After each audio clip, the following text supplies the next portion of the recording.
Good morning. 3 years of strikes, you're taking a mickey now, aren't you? No, we're not. We're having the mickey taken out of us by Avanti West Coast. They are refusing to make us an offer that we can agree on so that our members can have an incentive for working on their scheduled days off. We've been seeking this agreement for many years, and we've been seeking it across the train operating companies. They have run down the number of staff that they've got available. They have not got enough people to run the service that they're contracted to run, that's in the timetable. And instead, they pay their managers, their management grades, excessive amounts of money, double what we could earn, to work on their rest days. So we're simply looking for an agreement, which is very traditional in British industry, for an overtime rate on the days that you're scheduled to be off. And then we could get on with running those trains at a rate that we can agree with the company. Well, let's be clear on the substance then. You're being offered what the Transport Secretary says is a good offer, £250 extra for working on a day off, £300 at the weekend. You'll say it's got to be hundreds of pounds more, are you, to match those managers who fill in? No, we're not saying that at all. And the agreements we've done with other train operators have actually given more value to the companies and to the government, the fare payer and the taxpayer. So how much more? Well, not much more. Our members are looking for a premium based on their hourly rate. At the moment, rather than pay our members properly, they pay themselves, in effect, as the management elite in the company, £300 bonus plus their daily wages, which can be up to £500 or £600. So you want that £300 bonus to go to your members, do you? No, we want a reasonable premium rate for working on those rest days.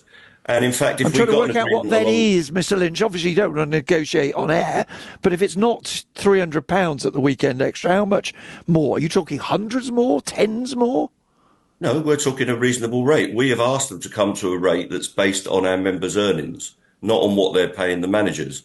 It would be cheaper to pay us what we're looking for than to pay the people that are currently working on those rest days.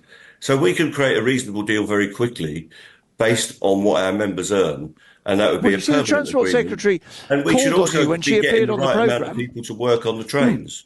Understood. But the Transport Secretary, when she was on the programme, said she called on the RMT to approach in a reasonable way. Do you think a third year of strikes, striking on weekends when people can't therefore make it up to planned family events, to sporting events that you know get disrupted, do you think you're now behaving in a reasonable way? I think we are. We've been looking for this agreement for half a decade, really. We don't have an agreement with Avanti for working rest days. We'd have to work at flat time, which our members don't want to do. They already work more than 20 Sundays on their roster, so they're looking for a premium for working those weekends, which are additional to doing their 5-day week that most people in British industry do. And if they want our members to come in on an extra day, which means they can work 5, 6, 7 days in a row and possibly up to 21 days in a row, we think they should get a premium for that. We haven't got an agreement. And if Avanti come with us a reasonable proposal, we will consider that. And it will be cheaper for Avanti to reach an agreement with us rather than pay themselves. Doesn't this prove that it was a mistake to settle the rail strikes by giving your members, 4.75% backdated, then 4.5% for the current financial year, with no improvements in productivity? You've taken the money and your members are saying, we're not feeling hard up at the moment, therefore we don't need to work, therefore people who need to get the train from London to Manchester and elsewhere, they can go hang. No, that's completely untrue, Nick. And the two issues are separate. They don't have enough staff to fulfil the contract they've got with the Secretary of State.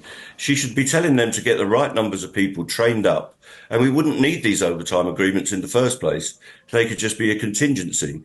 But the railways, the train operating companies under the private system, have continually not employed enough people. Our members simply want a premium rate at a reasonable level so that they can get on and operate these trains at a far better and more efficient rate than is currently being done.